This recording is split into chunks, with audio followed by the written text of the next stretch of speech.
पूर्व पूर्व जन्मों का संस्कार जब उसके सर पे बैठा रहता है तो न तो वो भगवान का ध्यान करता है और न तो वो भगवान का भजन ही कर पाता है। सीताराम दोस्तों आज आपको लेकर आया हूँ चित्रकूट टाठी घाट के जंगलों में, और आज एक बाल बैरागी संत के दर्शन कराने वाला हूँ। महाराज जी बीहड़ घनघोर जंगलों के अंदर बिल्कुल साधारण सी कुटी बनाकर वर्षों से भजन साधना करते आ रहे हैं महाराज जी। दोस्तों ये महाराज जी की सामग्री है तो ले लेता हूँ, और हमारी गाड़ी यहीं खड़ी रहेगी। यहाँ से अब हम जाएंगे पहाड़ों के अंदर। दोस्तों महाराज जी की कुटिया बीहड़ घनघोर जंगलों के अंदर है। देखिए दोस्तों किस तरह के रास्ते हैं। तो फाइनली दोस्तों हम महाराज जी की कुटिया के पास आ गए हैं। देखिए महाराज जी की कुटिया का ये प्रवेश द्वार है, और यहाँ पर एक झंडा लगा है, और अंदर आप देखेंगे तो महाराज जी की कुटिया दिखाई दे रही है, जिसमें महाराज जी तिरपाल और घास फूस डालकर बनाए हैं। चारों तरफ से आप बीहड़ घनघोर जंगलों के दृश्य देखने को मिलेंगे। इस तरह के जंगलों में महाराज जी बिल्कुल एकांत में रहते हैं। कुटिया के बगल से इस साइड मंदाकिनी गंगा जी हैं, और चारों तरफ से बीहड़ घनघोर जंगल हैं। तो आइए महाराज जी की कुटिया के अंदर चलते हैं। और कुटिया के सामने महाराज जी देखे कुछ लकड़ियाँ वगैरह रखे हैं, और यहीं पर कुछ गमले वगैरह भी रखे हैं महाराज जी, और गिलास में एक फूल भी लगाए हैं, पता नहीं काहे का है। और ये महाराज जी की कुटिया का प्रवेश द्वार इधर से देखिए बंद है, अभी खोल कर अंदर चलते हैं। और महाराज जी की देखिए खड़ाहूँ यहाँ पर रखी हैं, शायद महाराज जी खड़ाहूँ पहनते होंगे। और ये महाराज जी की कुटिया का प्रवेश द्वार। ये दोस्तों महाराज जी का धूना आप देख सकते हैं, और महाराज जी अभी अपने भजन साधना में बैठे हैं। सीताराम महाराज जी। महाराज जी आपकी सेवा में एक कम्बल है, और महाराज जी आपके लिए थोड़ा राशन लाया था, इसमें महाराज जी सब्जी है। और महाराज जी आपकी सेवा में थोड़े चावल हैं। महाराज जी आपकी सेवा में ये आटा हो गया, मूंग की दाल है महाराज जी। और महाराज जी आपकी सेवा में सरसों का तेल। महाराज जी हनुमान जी महाराज के लिए सिंदूर चमेली का तेल, और ठाकुर जी के लिए धूप है इसमें, और सब्जी मसाला महाराज जी। जैसे महाराज जी आप बीहड़ घनघोर जंगलों के अंदर रहते हैं, यहाँ ना कोई आता है ना कोई जाता है, जंगली जानवर रहते हैं, मनुष्य की एंट्री बहुत कम रहती है। आपकी इच्छा नहीं होती महाराज जी कि हम जंगल से बाहर जाएं शहर की ओर थोड़ा? सबसे मुख्य कारण तो ये है कि भागवत में कहा गया है सुखमस्मि निरुक्तस्य मुनैर एकांत जीविना। भगवान का भजन, भगवान की शांति एकांत में होती है। ये पूर्व जन्म का संस्कार ही हम लोगों का है, जो पूर्व जन्म का संस्कार के प्रभाव से जंगल में हमें खींच लाया। दूसरी बात, इस जंगल में रहते हुए एकांत जीवन यापन करते करते संसार से पूरी तरह से वैराग्य हो गया है। वैराग्य इसलिए भी हो गया है संसार से क्योंकि संसार धर्म का आश्रय लेकर नहीं चल रहा है। ये जो संसार है ये भोगों का आश्रय लेकर चल रहा है। तरह तरह की समाज में अश्लीलता फैल गई है, जिसके कारण साधु समाज को अधिकतर समाज में न जाने के योग्य नहीं रहा, और तरह तरह के भोगवादों ने इस संसार को जकड़ रखा है। व्यक्ति जब भी कुछ पूछता है तो वह भोग के लिए, प्राप्ति के लिए ही कुछ साधन पूछता है, भगवान के साधन के लिए नहीं पूछता है। इसलिए संसार में हम लोगों का जाने का मन नहीं रखता, और अपितु उससे उल्टा वैराग्य हो जाता है। ये समझकर कि यह व्यक्ति जो भगवान की प्राप्ति करना चाहिए चित्रकूट में आकर, वहाँ वो भोगों के लिए दौड़ रहा है। इसलिए ये सब देख और सुन और समझकर पूरी तरह से हम लोग बाहर नहीं जाते हैं, अपना इसी जगह पर भजन करते हैं, और भगवान के ही प्रभाव से आप सब लोग आ जाते हैं, जिससे भगवान योगक्षेम की पूर्ति कर देते हैं। महाराज जी आपको कितने वर्ष की उम्र में वैराग उत्पन्न हुआ था? हम बचपन से वैरागी हैं जी। महाराज जी बचपन में तो सोचने समझने की भी क्षमता नहीं रहती, आपको वैराग कैसे उत्पन्न हो गया? लगभग 12-13 साल की उम्र में हम अयोध्या जी आए थे जी। 12-13 साल की उम्र से ही मैं संतों के संगत में रह रहा हूँ। हमने संस्कृत का अध्ययन भी किया अयोध्या से जी। और बड़े बड़े संतों का सानिध्य हमें वहीं से प्राप्त हुआ। इस संसार में माया इतनी जकड़ लेती है व्यक्ति और जीवात्मा को कि व्यक्ति का ज्ञान स्वतः नहीं खुलता है। जी। इसलिए व्यक्ति को गुरु का शरण लेना चाहिए। जब गुरु का शरण मिल जाता है उन्हें, तो उसका पूरा मार्ग प्रशस्त हो जाता है। जैसा कि हम ही को लीजिए, 12-13 साल की उम्र में मैं अयोध्या आया, पढ़ने लगा, और जब से मैं अयोध्या आया, जब से संस्कृति को पढ़ने लगा, तब से ही हमको धीरे धीरे वैराग्य होने लगा। संतों की कृपा और गुरुजनों की कृपा भी उसमें थी, और वैराग्य होते होते, शास्त्री करते करते हमारे अंदर पूरी तरह से वैराग्य हो गया, और हमने सभी विषयों को परित्याग कर दिया और सब कुछ को छोड़कर इस जंगल में चले आए। और जब जंगल में चले आए तो इसी तरह से भगवान का भजन तब से कर रहे हैं। महाराज जी, जैसे घर परिवार में भी लोग रहते हैं तो वहाँ भी जाने की इच्छा नहीं होती?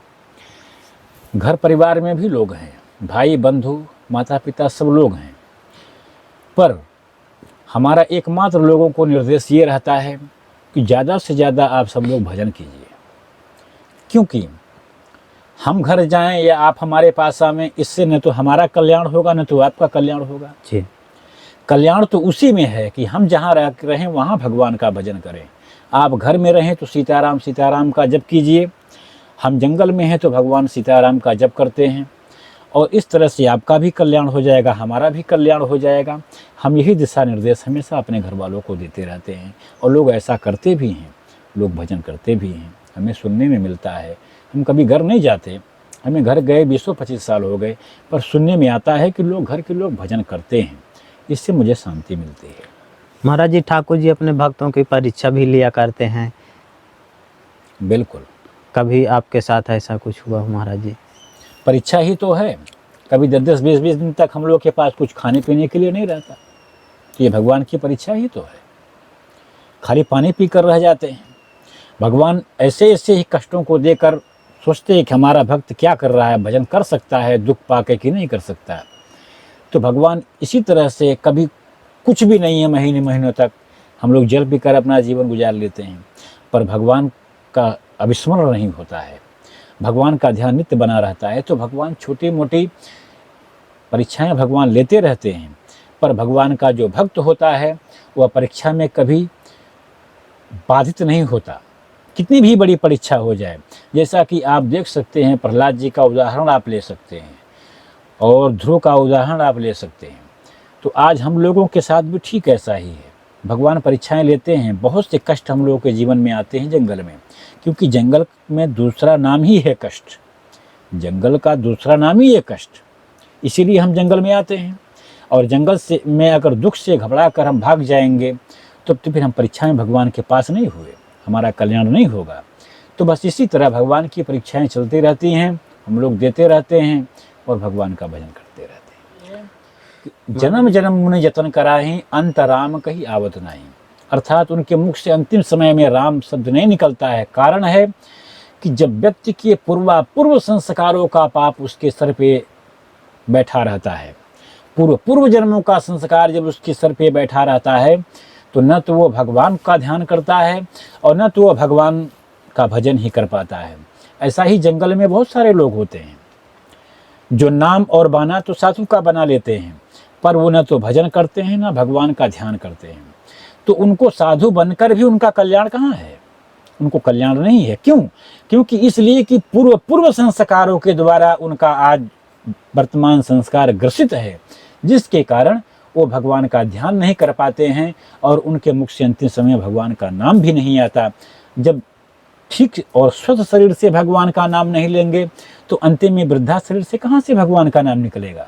कभी नहीं निकल सकता। तो कहने का तात्पर्य यही है कि जो नित्य साधन में भगवान के राम राम में लगे हैं, उनके मुख से अंतिम समय में भगवान का नाम निकलता है और उनकी मुक्ति हो जाती है। महाराज जी, बहुत से लोग कहते हैं कि हम चारों धाम कर आए, बहुत भगवान की पूजा पाठ करते हैं, फिर भी बहुत ज़्यादा परेशान रहते हैं, ऐसा क्यों हो जाता है? देखिए, चारों धाम करने से किसी का दुख दूर नहीं होगा जी। हम चारों धाम अथवा जहाँ पर भी जाते हैं अपने पापों को ही धोने के लिए जाते हैं जी। चाहे प्रयाग जाएं, चाहे अयोध्या जाएं, चाहे काशी जाएं, चाहे मथुरा जाएं। कारण ये है हमारे अंदर की जो भावना है वो भावना परमार्थिक न होकर वह स्वार्थ में भावना बनी रहती है व्यक्ति की। जब तक हमारे हृदय में परमार्थ की भावना नहीं जागृत होती तब तक हम चाहे प्रयाग जाएं, चाहे काशी जाएं, चाहे मथुरा जाएं, चाहे बनारस जाएं, वहाँ जाकर स्नान करने से हमारे कष्ट अथवा हमारे दुख दूर नहीं होंगे। दुख दूर तो होने का कारण एकमात्र भगवान का भजन है। दुख दूर करने का और कष्टों को निवारण करने का एकमात्र साधन भगवान की भक्ति ही है। बाकी भगवान की भक्ति के अलावा दुखों और कष्टों को निवारण करने का कोई साधन इस संसार में नहीं है। बाकी जितने साधन हैं वो सब हमारे पापों को खत्म करते हैं, लेकिन हमारे संस्कारों को खत्म नहीं करते हैं वो। चाहे त्रिवेणी संगम हो, चाहे जहाँ भी हो, आप स्नान करेंगे तो हमारे जन्मों और पाप नष्ट होते हैं। पर हमारे जो संस्कार हैं, जो हमारी वृत्तियाँ बन चुकी हैं पूर्व जन्म की, जीने की, खाने की, रहने की और न मरने की, हाय शरीर हाय शरीर हाय शरीर, ये जो वृत्ति बन गई है, ये वृत्ति हमें भगवान के शांति नहीं करने देती है और यही बाधा है।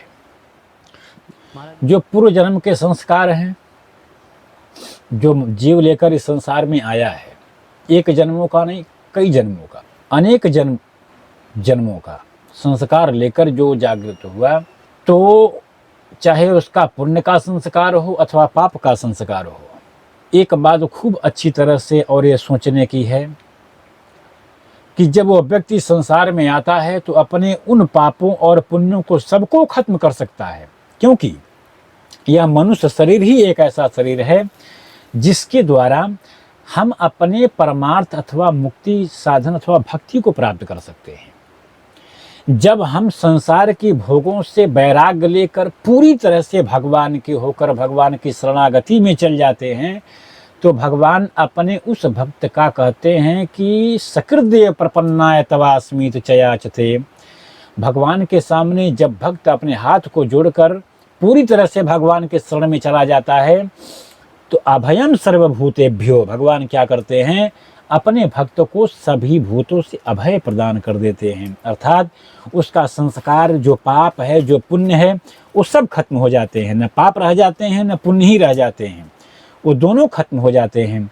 और भगवान का भक्त उन पाप पुण्यों से दोनों से अलग होकर भगवत में बन जाता है और आनंद में बन जाता है। तो दोस्तों, बीहड़ घनघोर जंगलों के अंदर महाराज जी की बिल्कुल साधारण सी कुटी है और ये देखें महाराज जी के बर्तन वगैरह रखे हैं, भोजन प्रसाद बनाते हैं, लकड़ी वगैरह भी जंगल से बीन लाते हैं। आपको वो जगह भी दिखाते हैं, मंदाकिनी नदी का किनारा, जहाँ पर महाराज जी स्नान ध्यान करते हैं और पूजा पाठ के लिए जल लेकर आते हैं। कुटिया के पीछे साइड से रास्ता गया है, ये देखिए बिल्कुल पतला रास्ता है और मंदाकिनी गंगा जी काफ़ी गहराई में है, यहाँ से नज़र भी नहीं आ रही हैं कैमरे में। तो आइए सीधे चलते हैं नीचे उतरने के लिए आप जाएंगे तो इधर देखिए सीढ़ियां हैं, सीढ़ियों के रास्ते से, सीढ़ियां पत्थरों की महाराज जी बनाए हैं नीचे उतरने के लिए। जब गर्मियों में धूप बहुत तेज़ होती है तो महाराज जी इस जगह बैठकर भजन साधना करते हैं, क्योंकि यहाँ काफ़ी घने घने पेड़ हैं और यहाँ धूप नहीं आती है और बगल से आप देखेंगे तो मंदाकिनी नदी का किनारा है, इसलिए यहाँ ठंडक बहुत ज़्यादा रहती है। आइए सीधा नीचे चलते हैं।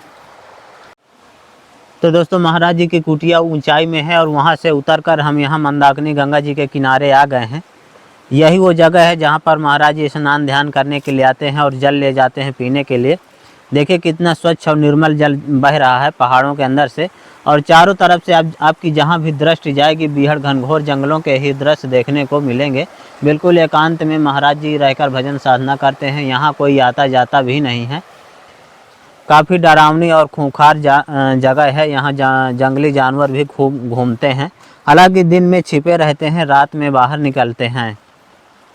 तो देखा दोस्तों, बीहड़ घनघोर जंगल और जंगलों के अंदर मंदाकिनी नदी की कल कल करती हुई धारा, बहुत ही सुंदर और रमणीक दृश्य यहाँ पर देखने को मिलते हैं। इस तरह के खूंखार और डरावने जंगल में महाराज जी बिल्कुल एकांत में बिल्कुल साधारण सी कुटी बनाकर वर्षों से भजन साधना करते आ रहे हैं। महाराज जी की कुटिया में यदि राशन सामग्री नहीं है तो भी महाराज जी जंगलों के बाहर नहीं जाते, जंगली फल फूल और पत्तियों से गुजारा कर लेते हैं। जब कोई भक्त लेकर उनको दे जाता है तो फिर उसी से अपना काम चलाते हैं। दोस्तों, संतों की तपस्थली का ये वीडियो आपको कैसा लगा, आप हमें कमेंट में ज़रूर बताइएगा। जल्द ही मिलते हैं एक नई जगह एक और नए वीडियो के साथ। तब तक के लिए कामतगिरी जर्नी की ओर से आप सभी को धन्यवाद।